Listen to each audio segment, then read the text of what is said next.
Bonsoir à tout le monde, soyez les bienvenus dans cette émission à la recherche de l'amour. Et c'est toujours un plaisir d'être ici avec vous. Monique, bonsoir. Bonsoir, bonsoir à vous tous et soyez les bienvenus. Et nous venons de nouveau avec une autre direction parce que nous parlons toujours, l'amour est quelque chose de merveilleux, mais pour qu'il soit merveilleux, il faut savoir investir. Il y a par exemple à la thérapie de l'amour, principalement ici à Paris, qui a été une bénédiction.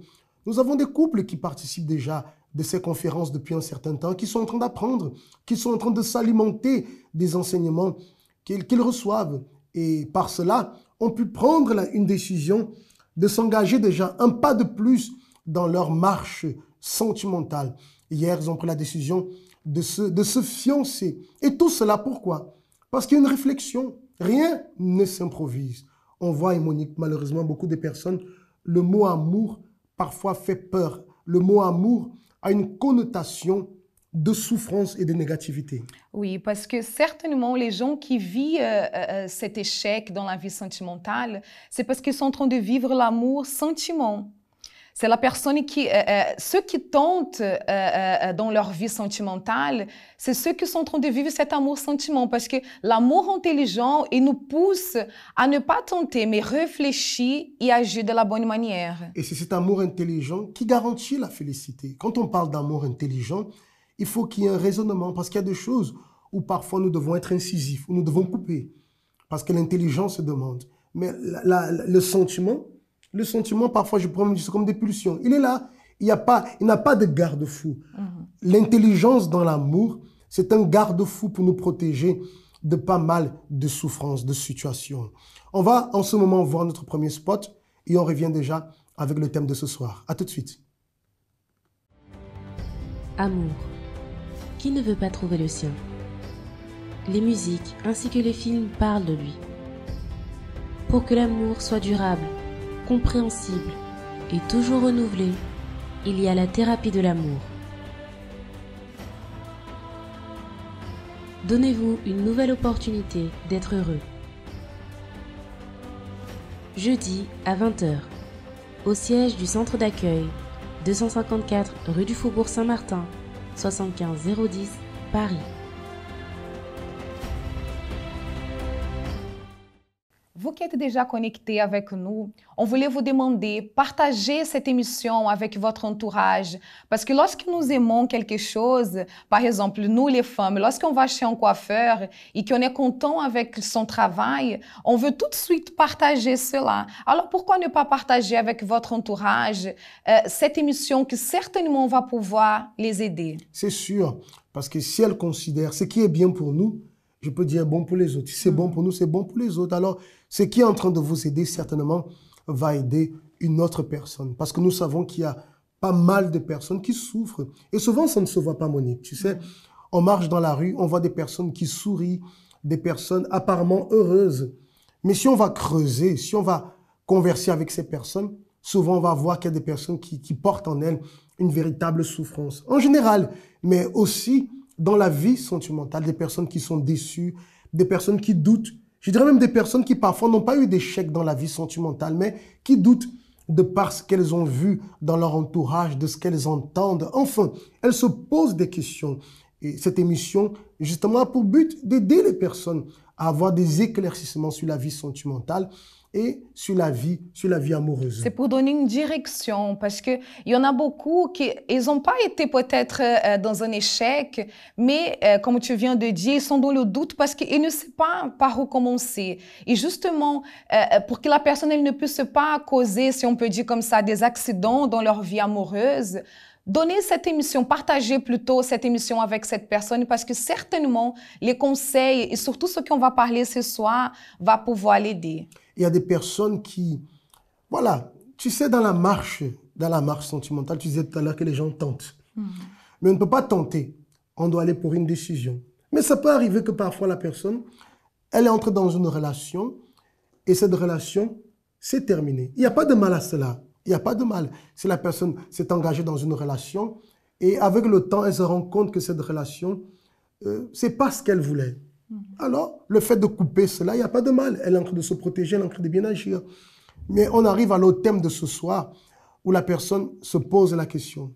je suis sorti d'une relation amoureuse, mais je n'arrive pas à oublier. Parfois, on n'arrive pas à oublier la personne avec qui elle était en relation. Elle n'arrive pas. Les semaines passent, les mois passent. Dans certains cas, même on voit des années qui passent, elle n'arrive pas à oublier. Alors que faire? Parce qu'elle veut avancer, elle veut oublier. Mais c'est comme si elle est encore attachée avec ces relations. Que faire dans ce cas? Oui, on a beaucoup de personnes qui sont attachées à cette relation. Mais pourquoi la personne, elle n'arrive pas à oublier cette personne? Parce que certainement, elle est en train d'alimenter ces sentiments à l'intérieur d'elle. Elle est en train de nourrir ces sentiments qui peut-être pour l'autre personne n'existent plus. La personne, tu dis une chose intéressante. Par exemple, si c'est le fiancé qui a pris la décision de rompre la relation parce qu'il s'est rendu compte que c'est plus finalement ce qu'il désirait. Ça peut arriver, comme on dit. Il a parlé avec elle, mais elle continue à garder les photos. Ah, ça, c'était notre musique préférée. Tu parlais d'alimenter. Oui. Ça veut dire, tout ce qui était en relation avec cette relation, elle continue à les garder. Donc, ça finit par toujours quoi? Alimenter. Donc, qu'est-ce qu'elle doit faire? Elle doit couper ces choses. Et il y a des photos, parfois ça peut faire mal parce que lorsqu'il y a une séparation comme ça, le sentiment ne part pas tout de suite, naturellement. Et principalement pour la personne, je dirais, à qui il a été dit que la relation n'allait plus continuer. Pour elle, c'est plus difficile parce qu'elle encaisse quelque chose. Elle ne voulait pas sortir. Elle ne voulait pas sortir. Mais alors, qu'est-ce qu'elle doit faire? Elle doit cesser d'alimenter parce que si elle continue à alimenter, elle passe dans un endroit, elle se dit « Ah, mais c'est ici, on avait l'habitude de passer ensemble. Ah, c'est dans ce restaurant, on avait l'habitude de manger. » Et les souvenirs reviennent, elle alimente cela.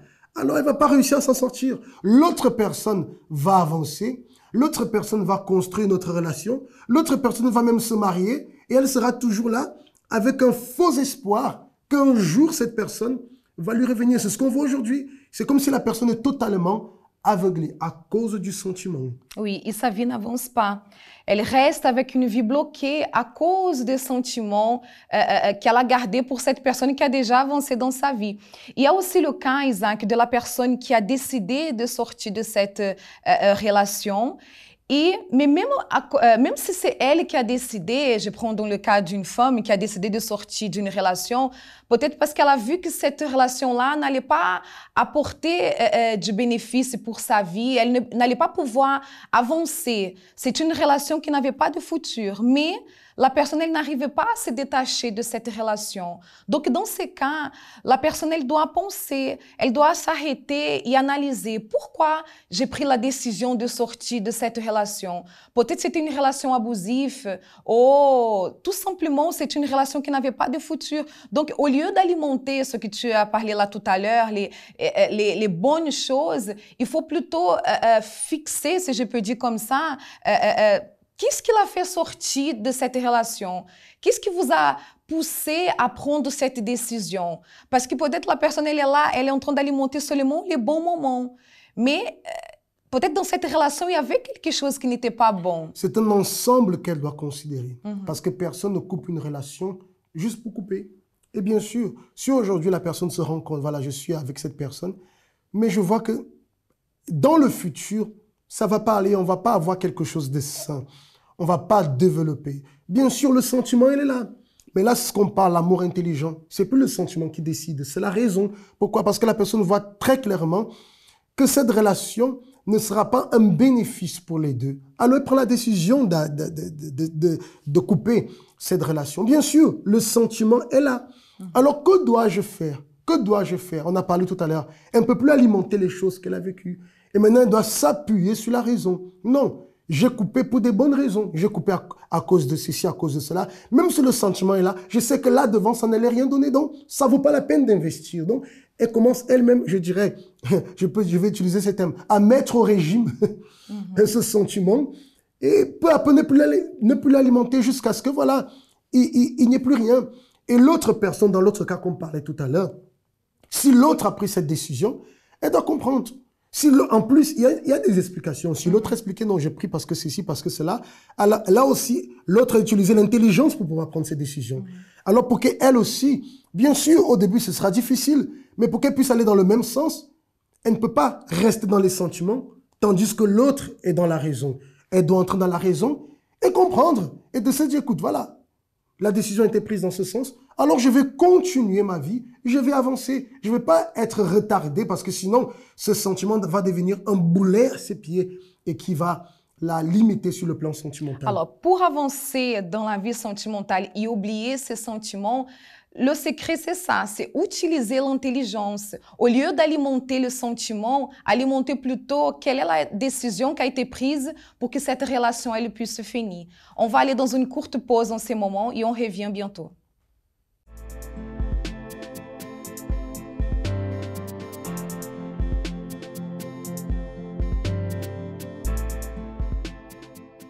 Bonjour, alors je m'appelle Silver, j'ai 36 ans et ça fait maintenant 3 ans que je fais la thérapie de l'amour. Et je peux dire une chose, c'est que ça m'a apporté énormément, car ça m'a permis de me délivrer de très grandes situations, dont la déprime, dont les mêmes cheminements que je faisais avec les filles qui me menaient justement à être triste, à me poser des questions. Et les enseignements que j'ai reçus m'ont permis déjà de me relever de la dépression. À travers la thérapie de l'amour, j'ai vaincu la dépression.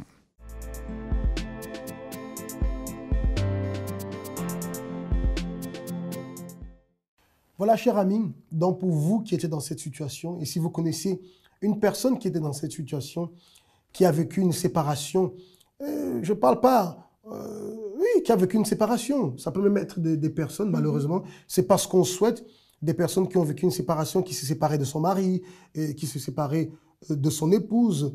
Alors, vous avez là une base, comme on dit toujours, sur laquelle la personne peut s'appuyer. Ne pas alimenter, comme on a dit, les sentiments et utiliser la raison, tout simplement. Voilà, la direction, elle est là. Vous n'oubliez pas que nous sommes là tous les jeudis dans les conférences de la thérapie de l'amour. Et si vous désirez nous envoyer un audio, vous avez une question à poser, vous avez un doute, il y a plusieurs personnes qui nous écrivent. Alors vous avez le numéro WhatsApp qui est sur le bas de l'écran. Notez, envoyez, n'ayez pas honte. Demandez. C'est mieux d'avoir un éclaircissement que de rester avec un doute qui peut vous amener à prendre des mauvaises décisions. Et quand il s'agit de la vie sentimentale, vaut mieux ne pas prendre de mauvaises décisions. Oui, tout à fait. Et tout revient à partir d'une décision. Donc, si vous avez besoin d'une aide pour pouvoir prendre cette décision, nous sommes là à votre disposition. Passez une très bonne soirée, que Dieu vous bénisse et à la prochaine.